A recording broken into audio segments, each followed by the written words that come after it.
Hey, my name's John Linsenbigler. I'm the fire chief for Seymour Volunteer Fire Department. Right now you're kind of standing in our little dispatch area. It has different maps and computers that help us locate our firefighters and our fire trucks. When we first get a call from the fire department, we can talk on the radio and acknowledge the dispatch. We can look at our map on the wall and see where we're located or where the call is located. Seymour Volunteer Fire Department covers part of three counties. We cover all the way up to the Iams Nature Center in Knox County. And we have 2 fire stations in Knox County. And we have 3 fire stations in Sevier County. And right now we're in our main fire station, or our headquarters, there. And then we cover part of Blount County, and we have a fire station out in Blount County. We cover 118.5 square miles. So we have a very large area. The city of Knoxville covers 102 square miles.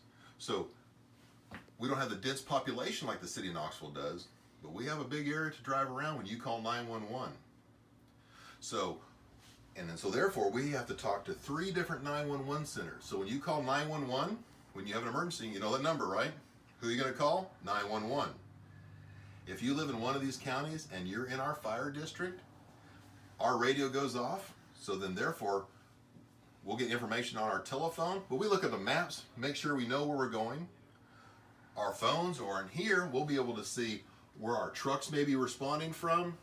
We also have an overlay map. It shows where all the fire hydrants are in all of our areas, so we can decide, how are we going to need? Are we going to need different kind of fire trucks to go to that fire? So it's all pretty interesting. So there's a lot of technology, map reading. So, if you're in the Boy Scouts and in scouting in general, you need to know how to read a map. So mapping skills are very important. And I think also is very important is to make sure we know how to don or put on our fire gear. Because for our firefighters to be safe when they go in. I think I have 2 firefighters out here in our bay. We're going to let them put on all our turnout gear, and we'll go over that next. So let's all step out here in this doorway. We're going out into our bay area. We have 3 garage doors here, and we have all different kind of fire trucks here. We have rescue trucks. We have emergency medical vehicles that are all here.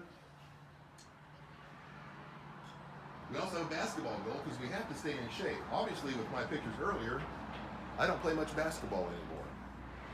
But we have 2 of our firefighters over here that are going to show you how to put on their turnout gear. So in case there's ever an emergency and to keep our firefighters safe, they're going to put all this gear on. Do you know how much this gear costs? Can you imagine?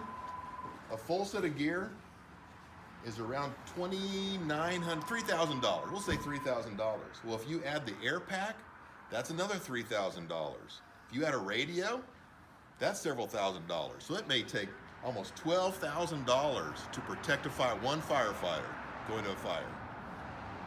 This is Firefighter Griffith and Firefighter Brown.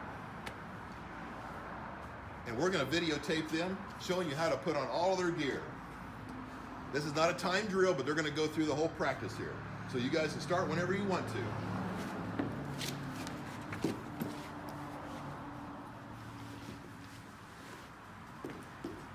You'll notice that they have to take off their boots, and first they're putting their pants on. You know why firemen wear suspenders, don't you? It keeps their pants up.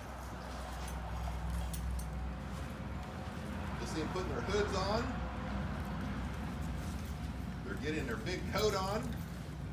These coats can stand up to about, I think 1,100 degrees. How hot do you cook a pizza in your oven? Maybe 350 degrees? Sometimes in house fires, they can reach 3 times that. They're getting ready to put on their air packs. These help the firefighters breathe when they're inside a smoky-filled house coming to get you. And you'll notice how they're kind of changing their appearance from Firefighter Griffith and Firefighter Brown. You remember what they looked like in their regular clothes? Well, now they're putting on Firefighter Griffith. He's putting his face mask on. There goes Brown's. Seeing you, all of a sudden you can't see their smiley faces anymore. But they're wanting to keep themselves safe. So make sure if you're ever stuck in a house and you see a firefighter coming in, don't run away. Never run away. Scream help and they'll come find you and get you safely outside.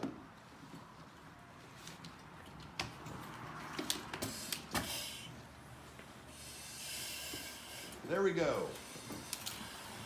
They're ready to go to a fire.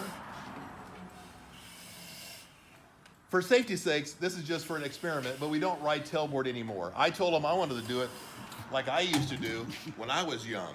We used to ride on the back of the fire truck. We don't really do that anymore. I think, let's see, from head to toe, you'll see they're wearing their helmet. They have their hood on. This keeps the hot ashes and cinders from going down their neck or burning their ears. They have their face mask on. They're wearing their bunker coat. Oh yes, and they can put this regulator on. And then they breathe like Darth Vader. They're wearing their, oh, that's called the fireman jiggle, because they have a device here that if they're not moving for a certain amount of time, that little beep gets louder and louder and louder. So sometimes you'll see firefighters that are just kind of standing there waiting. They have to do the fireman dance to make sure that alarm goes away. But they're wearing their gloves on, keep their hands safe, and of course their coat, their pants, and big old steel-toed boots.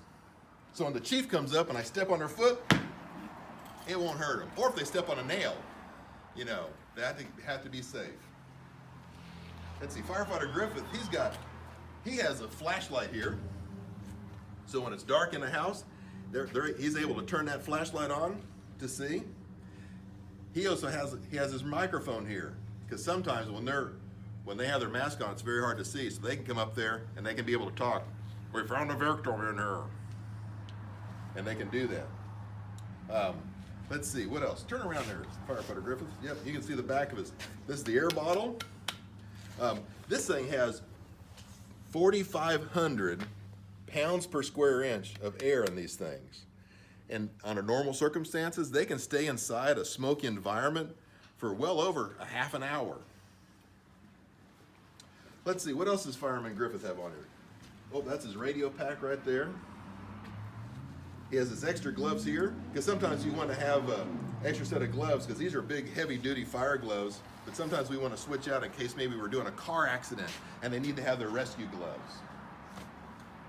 I think that's it here. I think what we're going to do now is, who knows of Sparky? Every firehouse is supposed to have a dog, right? Or a mascot. Well, we have ours inside. I think Sparky's is curled up, sleeping on the couch. So we're gonna go surprise him here, okay? You know, we said earlier about having our Sparky. Earlier, Sparky was inside sleeping on the couch. We're gonna go and wake him up. We're gonna pretend, we're gonna yell fire. That gets Sparky going. And Sparky's gonna run out here with the other two firefighters. They're gonna grab on the back of the truck. We'll see how Sparky does. We'll see how Sparky reacts inside. So, let's go inside.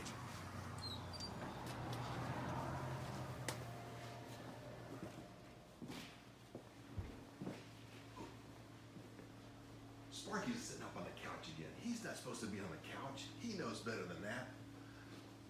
Let's watch here. Watch what we do here. Ready? Shh.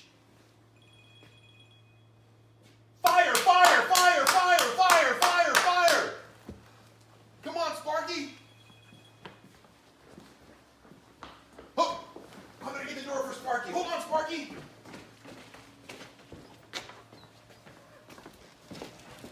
Get on the fire truck, Sparky.